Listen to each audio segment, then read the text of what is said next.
Movie की शुरुआत के सीन में हमें नॉर्थ इराक का सीन नजर आता है, जिसमें हार्ट्रा सिटी में कुछ खुदाई का काम चल रहा था। उसी दौरान फादर मरीज को एक चीज मिलती है, वो एक एमुलेट तावीज था। उन्हें पता था वो शैतान पेजुजू का तावीज है, जो बहुत ज्यादा पावरफुल होता है। गर्मियों के दिन में वो सूखापन और बारिश के मौसम में कीड़ियों का हमला कर देता है, खेती की फसल को बर्बाद करने के लिए, जिस वजह से लोग काफी ज्यादा परेशान हो जाते हैं और भूखे ही मर जाते हैं। अब जबकि फादर मरीन उस तावीज को लेकर अंदर जाते हैं, तभी उसके ही साथ में उसे एक सिक्का दिखाई देता है, जिस पर लमेशटू का एक स्केच बना हुआ था। अब असल में बात यह है कि लमेशटू और पेजुजू ये दोनों भी एक दूसरे के गहरे दुश्मन हैं, और ये पेजुजू शैतान मदर से उनकी बेटी को जान से मारने की कोशिश करता है। इसीलिए चर्च के लोग लमेशटू का सामना करने के लिए पेजुजू की हिफाजत लेते हैं, ताकि वो दूसरे शैतानों को सामना कर सके। अब उसे अंदर रखकर फादर मरीन बाहर आ जाते हैं, तो उनके सामने वो पेजुजू का एक बहुत बड़ा स्टैचू दिखाई देता है, जिसका उन्हें हाल ही में तावीज मिला था। थोड़ी देर बाद में हम सक्सेसफुल एक्ट्रेस को देखते हैं, जिसका नाम है ट्रीस, जो कि जॉर्ज टाउन में अपनी एक लौती बेटी के साथ रहती थी।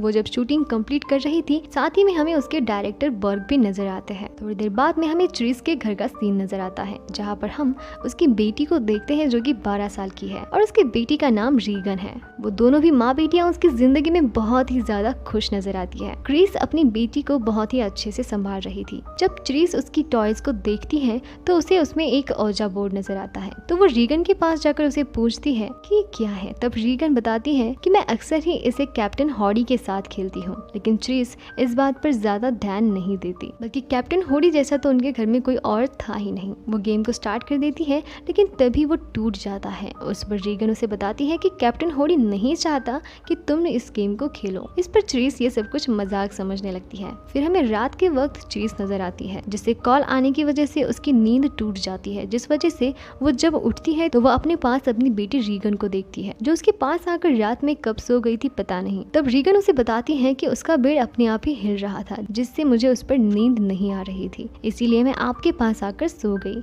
इस बात पर भी ट्रीस ज्यादा गौर नहीं करती। अब जब ट्रीस रूम के बाहर आती है, तो उसे अपर फ्लोर के ऊपर से कुछ आवाजें आती है, जिस वजह से वो कैंडल लेकर ऊपर चली जाती है, लेकिन वहाँ पर उसे कोई भी नजर नहीं आता। वो परेशान रीगन के लिए हो रही थी, क्योंकि कुछ ना कुछ उसके साथ अजीबोगरीब हो रहा था। उस वजह से अगले ही दिन रीगन को वो हॉस्पिटल में ले जाती है। जब डॉक्टर उसका चेकअप करते हैं, तभी रीगन डॉक्टर के साथ बिल्कुल भी बदसलूकी से पेश आती है। डॉक्टर ट्रीस को बताते हैं कि उसे हाइपरटेंशन होता है, जो आगे जाकर काफी ज्यादा बड़ा भी बन सकता है। डॉक्टर उसे बताते हैं कि रीगन शायद ही अपनी फादर को काफी ज्यादा मिस कर रही है, क्योंकि वो सालों से घर पर वापस नहीं लौटे, इस वजह से वो डिप्रेशन में हो। थोड़ी देर बाद में हमें फादर केरिस नजर आते हैं, जो कि हॉस्पिटल में ही होते हैं, जो काफी ज्यादा परेशान नजर आते हैं। उनकी परेशानी की वजह यह है कि उसका भाई उनसे बात नहीं करता, क्योंकि उसकी मम्मी को उसने मेंटल हॉस्पिटल में भर्ती करवाया है, और उसकी मदर का एक पैर फ्रैक्चर भी हो चुका है, और उसका इलाज करने का तक उसके पास खर्चा नहीं है। इसीलिए वो खुद को बहुत ही ज्यादा कोसता है,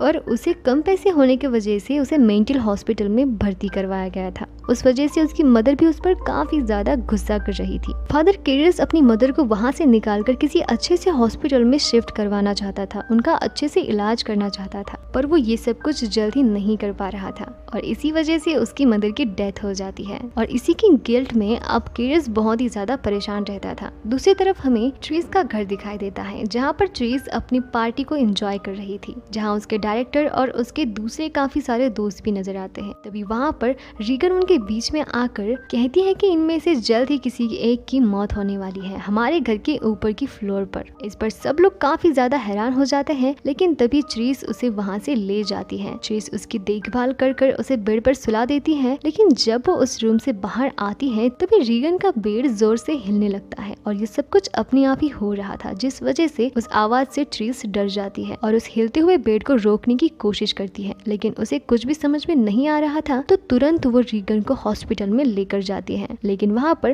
वो आउट ऑफ कंट्रोल होती जा रही थी, जिस वजह से डॉक्टर उसे एक इंजेक्शन लगवाकर उसे बेहोश कर देते हैं, जिस वजह से वो शांत हो जाती है और वो अपनी पहले जैसी अच्छी सी पोजीशन में वापस लौट आती है। और जब वो घर आती है तो अगले ही दिन में माहौल और भी ज्यादा खराब हो जाता है। ट्रीस को उसके रूम से चीखने की आवाज आती है। जब वो उसे देखने जाती है तो रीगन उसके बेड पर अपने आप ही हवा में उछल रही थी, मानो कोई उसे चोट पहुंचाना चाहता हो। ट्रीस और डॉक्टर के दोस्त भी काफी काफी ज्यादा डर जाते हैं। रीगन अपनी मदर से सिर्फ यही कहती है कि मुझे इससे बचा लो वरना मैं मर जाऊंगी, जिसे देखकर ट्रिस काफी ज्यादा डर जाती है। थोड़ी देर बाद में रीगन पजेस हो जाती है और वो डॉक्टर को भी कंट्रोल में कर नहीं पाती और डॉक्टर भी उसे कंट्रोल नहीं कर पाते। वो उसे फिर से बेहोश कर देते हैं और इंजेक्शन लगाकर उसे शांत कर देते हैं। बाद में ट्रिस को पता चलता है कि उनके ही घर से ऊपर की फ्लोर पर से डायरेक्टर बर्ग की मौत हो चुकी है और इस वजह से वो काफी ज्यादा डर जाती है क्योंकि बर्ग के ऊपर रीगन का कमरा है और इस वजह से अब ट्रिस को अपनी ही बेटी रीगन से डर लगने लगा था। लेकिन खुद की बेटी थी, उतनी ही वो उसकी केयर भी करती थी।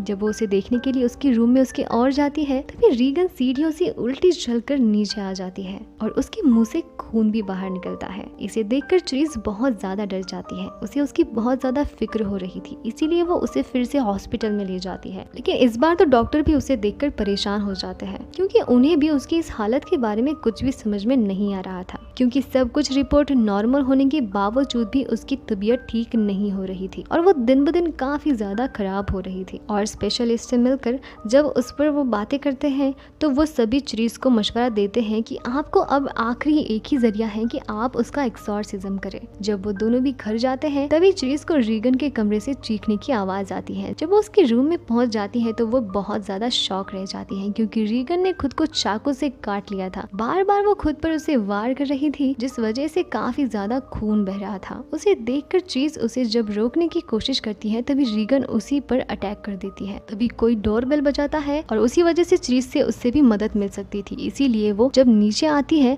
लेकिन तभी एक सोफे के वजह से अपने आप ही वो डोर लॉक हो जाता है जिस वजह से डोर ओपन नहीं हो पाता। जब वो उसे ओपन करने की बेहद कोशिश करती हुई नजर आती है तभी एक अलमारी उस पर आकर गिर जाती है, लेकिन वो खुद को किसी तरह से बचा लेती है। सिर्फ डर की वजह से खुद की बेटी को अकेला नहीं छोड़ सकती थी, इसीलिए वो उसके रूम में फिर से चली जाती है। लेकिन इस बार वो उसे देखती है तो रीगन में वो शैतान बसा हुआ था। उसके सिर को वो पीछे से पूरी तरह से मोड़ देती है और ट्रिस को बर्ग की आवाज में बोलती है कि ये देखो तुम्हारी बेटी ने मेरा क्या हाल कर दिया। इस पर ट्रिस को पूरी तरह से पता चल जाता है कि किसी शैतान का साया है जिसने उसे पजेस कर लिया है। इसीलिए अब वो एक्सॉर्सिज्म करवाने के लिए चर्च के फादर कैरिस से मिलती है और वो ये सारी बातें उसको बता देती है। वो एक्सॉर्सिज्म के लिए मान जाते हैं। अब उस शैतान ने रीगन की काफी बुरी हालत कर रखी थी। वो फादर कैरिस से उसकी माँ के बारे में बताती है कि तुमने अपनी माँ की जान ले ली। उस पर कैरिस बहुत ज्यादा परेशान हो जाता है कि इसे इसके बारे में कैसे पता चला, लेकिन अब उसे ट्रिस पर यकीन हो जाता है कि रीगन पर एक बुरा साया है और ये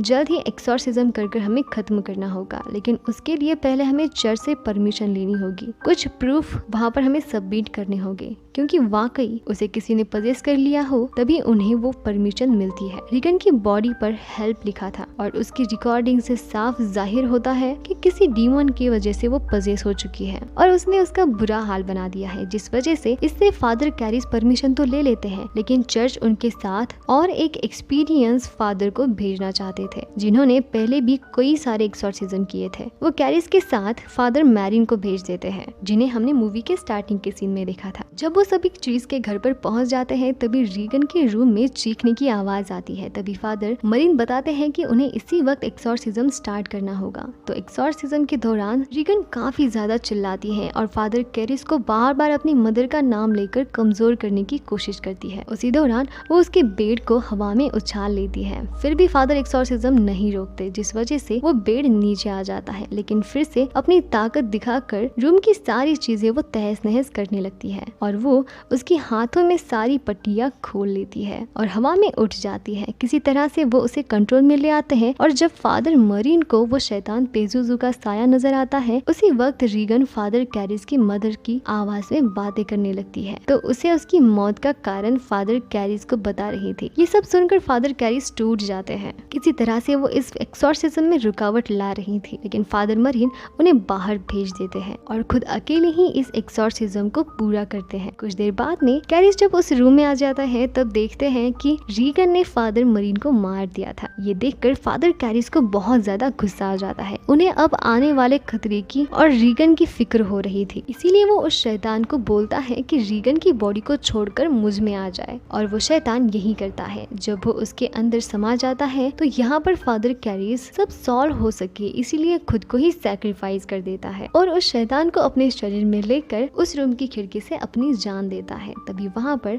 उनके सारे दोस्त आ जाते हैं और दूसरी तरफ हमें रीगन दिखाई देती है जो कि अब बिल्कुल नॉर्मल हो चुकी थी। बाद में हमें वो अब ठीक नजर आती है और उसे भी कुछ याद नहीं होता और कुछ दिनों के बाद ट्रीस और रीगन उस घर से हमेशा के लिए दूर चले जाते हैं और इसी के साथ ये मूवी यहीं पर एंड हो जाती है। अगर आपको मेरा एक्सप्लेनेशन अच्छा लगा हो तो प्लीज वीडियो को लाइक कर दीजिए, साथ ही में मुझे सब्सक्राइब कर लीजिए और बेल आइकन को भी प्रेस कर दीजिए, जिस वजह से आपको मैंने अपलोड की हुई हर मूवीज की एक्सप्लेनेशन वीडियोस की नोटिफिकेशन मिल सके। वीडियोस को एंड तक देखने के लिए बहुत बहुत शुक्रिया। तो मैं फिर मिलूंगी एक नई मूवी के एक्सप्लेनेशन में, तब तक के लिए थैंक्स फॉर वॉचिंग।